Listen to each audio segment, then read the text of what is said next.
Next reason है सूरज पूरब से निकलता है, प्रेजेंट इंडेफिनिट, ता है ती है। सूरज पूरब से निकलता है, प्रेजेंट इंडेफिनिट। और इंडेफिनिट का मतलब होता है अनिश्चित, जो निश्चित ना हो, और डेफिनिट का मतलब निश्चित, जो निश्चित हो।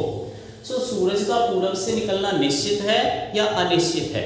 सूरज का तो पूरब से निकलना निश्चित है, तो फिर इस टेंस का नाम होना चाहिए प्रेजेंट डेफिनिट। बट हम इसे कहते क्या है? Present indefinite. क्यों? क्योंकि सूरज पूरब से निकलता है, इसे हम ताहे के आधार पर इंडेफिनिट नहीं कहते। आई रिपीट, हम इसे ताहे के आधार पर इंडेफिनिट नहीं कहते। टेंस एक अधूरा शब्द है जिसके साथ एक वर्ड और होता है time, time and tenses. I repeat, time and tenses. So time होते हैं हमारे तीन, पास्ट, प्रेजेंट और फ्यूचर। पास्ट, प्रेजेंट और फ्यूचर।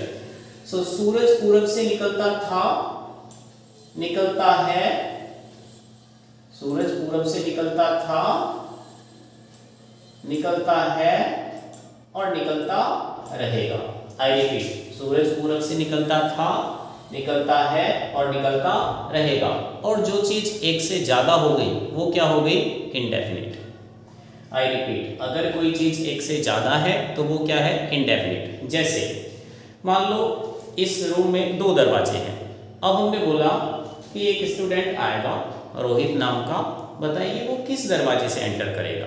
तो ये बताना डेफिनिट नहीं है, ये इनडेफिनिट है, अनिश्चित है। वो इस दरवाजे से भी आ सकता है और वो उस दरवाजे से भी आ सकता है। और मान लो रूम में दरवाजा हो एक, रूम में दरवाजा हो एक। अब हम बोले बताओ वो किस दरवाजे से आएगा? अब ये डेफिनिट है। क्यों? क्योंकि दरवाजा एक है। तो अगर कोई चीज एक है तो वो क्या है? डेफिनिट। और एक से ज्यादा हो गई तो क्या हो गई?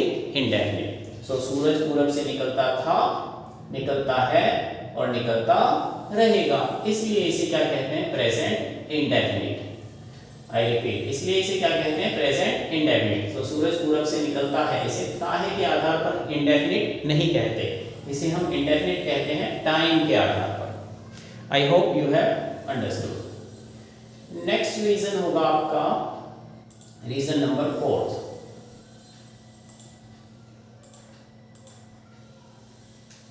कि हमने एक बच्चे से पूछा कि बेटा कल क्यों नहीं आए? उस बच्चे ने बोला सर कल मेरी चाची ने क्यूट से बेबी को जन्म दिया। अच्छा, अब ये जन्म दिया, बताइए ये टेंस कौन सा है? जी सर ये तो पास्ट इंडेफिनिट है। इंडेफिनिट का मतलब अनिश्चित। अच्छा, तो झूठ तो नहीं बोल रहे? नहीं नहीं सर, बिल्कुल सच बोल रही हूँ, मेरी चाची ने एक क्यूट से बेबी को जन्म दिया। आप चाहो तो मैं उसकी पिक आपको सेंड कर सकती हूँ, चाहो तो कल बच्चे को लेकर के भी आ सकती हूँ, या आप चलो। तो उसकी चाची ने बच्चे को जन्म दिया, तो ये डेफिनिट है, ये डेफिनिट है। बट हम इसे कहते क्या है? Past indefinite. क्यों? क्योंकि वो बच्ची बोल रही कि सर झूठ नहीं बोल रही, मेरे पास प्रूफ है उसका, मैंने वीडियो बनाई है, चाहो तो आप वीडियो देख सकते हो, या चाहो तो मेरे घर पर चलो। तो उसकी चाची ने एक बच्चे को जन्म दिया, ये एक डेफिनिट सेंस है। इस सेंटेंस का सेंस क्या है? डेफिनिट है। बट हम इसे कहते क्या है? Past indefinite. क्यों? अब बच्चे ने बोला कि सर प्रेजेंट इंडेफिनिट को प्रेजेंट इंडेफिनिट इसलिए कहते हैं क्योंकि सूरज पूरब से निकलता था, निकलता है और निकलता रहेगा। तो पास्ट इंडेफिनिट को पास्ट इंडेफिनिट इसलिए कहते हैं कि मेरी चाची ने बच्चे को जन्म दिया, देती थी, देती है और देती रहेगी। अब ये तो बात समझ में नहीं आती भाई, चाची ने जन्म दिया, चाची जन्म देती है और चाची जन्म देती रहेगी, इससे तो कुछ उनके इरादे सही नहीं लग रहे हैं। तो पास्ट इंडेफिनिट को पास्ट इंडेफिनिट क्यों कहते हैं, जानने के लिए आप नेक्स्ट वीडियो देख सकते हैं। Thank you.